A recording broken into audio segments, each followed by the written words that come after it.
Good morning. Today I want to play around with tongues one more time, and I want to start to show how to clean pork tongues. They got to be heated up and then scraped. I put the tongues for a little while in hot water. Hot water means exact 70 degrees Celsius, not more. And then I have we call it the Glocke in Germany. That is where scrape pigs with in Germany. I have some small tongues here.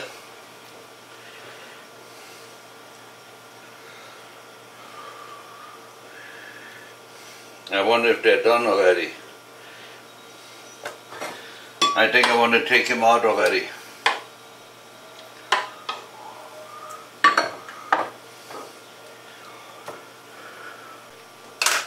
And then you scrape the skin off, like I do here now.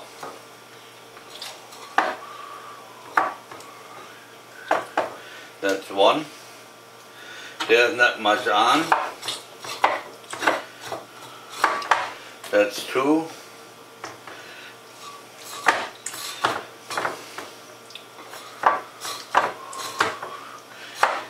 Once you have the temperature right, it goes really easy. But now I want to take the bigger ones out. I don't know if they're done yet. They can go in a little bit yet.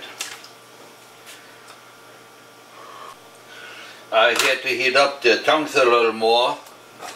They were not done yet. And then once you take the pot off the flame, it lost the temperature right away. Anyhow, now they escape off easy.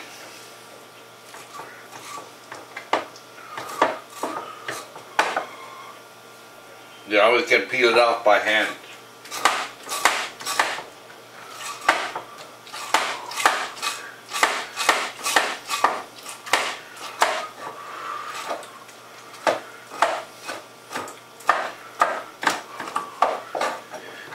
That's done. Now comes the time when I want to put brine into my tongues. You saw earlier I cleaned the pork tongue, or some pork tongues, and now I have some beef tongues and venison tongues. I never seen anybody save the venison tongues like I do. First I want to show you my injection needles, injection pumps. This is the smallest one I have. That's good enough if I want to have, for example, some chicken sticks or chicken breasts, or very small item, then I can use the little one. This is a little bigger one. It works good, but it's still too small for me. I bought it because it comes with a needle with a big opening. This way you can put some brine in with some more rough stuff. Then come my old timer. I have this pump here for about 50 years. I don't use it much anymore. It's just an antique, I would call it. That's what we use in Germany if we have to do just a little at a time. Otherwise you always had bigger ones. That's the F-Dick also. And what I use now is one of those pumps because you don't have to suck water in all the time. It works very good. I got to pump some water in first. And then I just take whatever I want to put water in.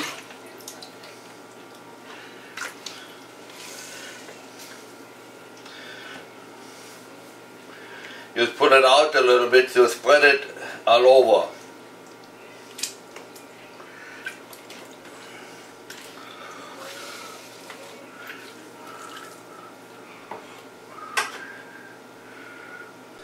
I put a board underneath so that might go a little bit better.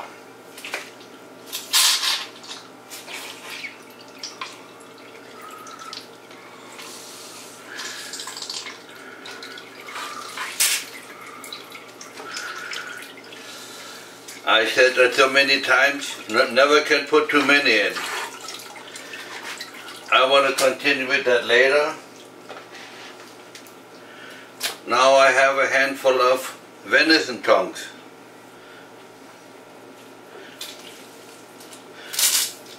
Up.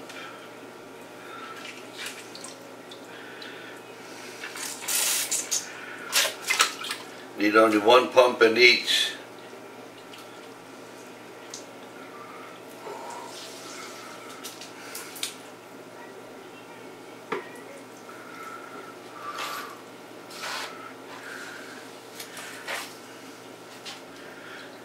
Like I said, you never can put too much in.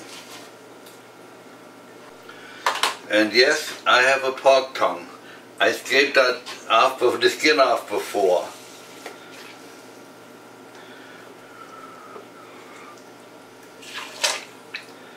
I want to go 2 times.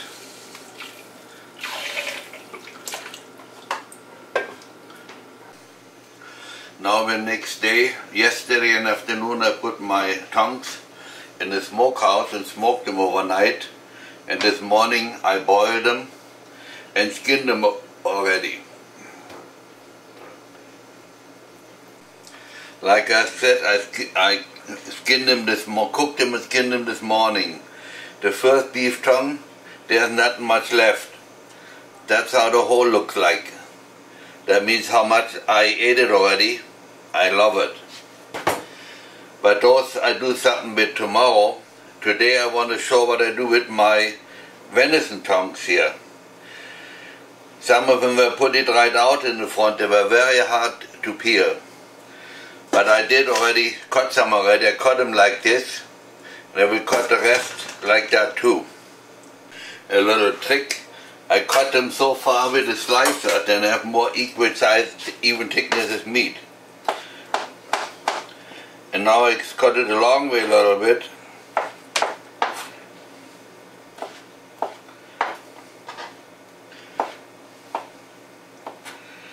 Then I turn them around and cut it the other way. And I showed you yesterday already once. You go with your finger in the angle and hold it back and go with the knife up and down here, then you don't have to, or just pull the fingers back a little bit. You always have a nice cut. And you don't cut yourself.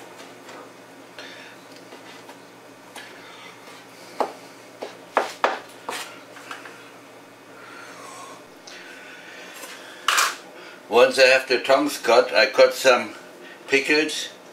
As you see, I got some in already, but there's not enough, so I cut a few more.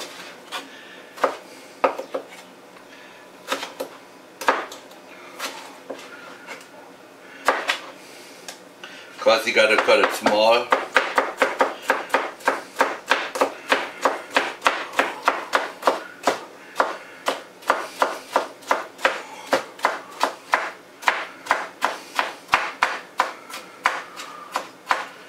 And then when I think I have enough, then you will see what happened. Now I think I'm done, I have enough in it. And then I make some gelatin to put on.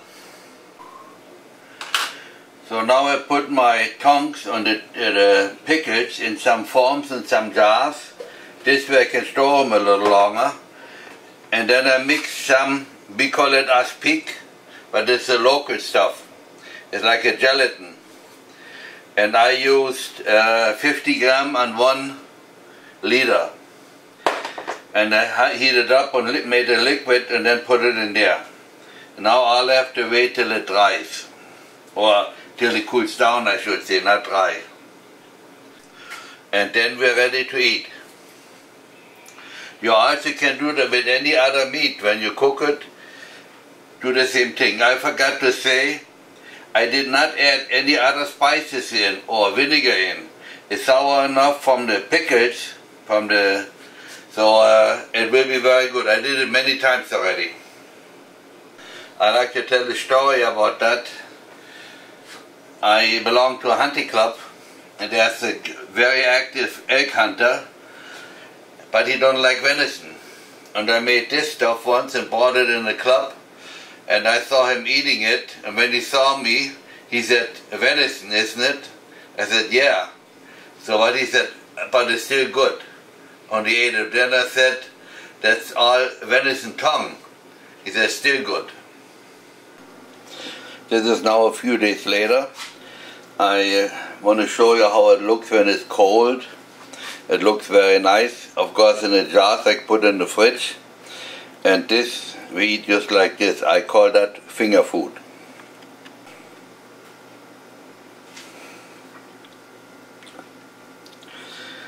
Now, as you remember, those are venison tongues. Very delicious. I hope you try it sometimes.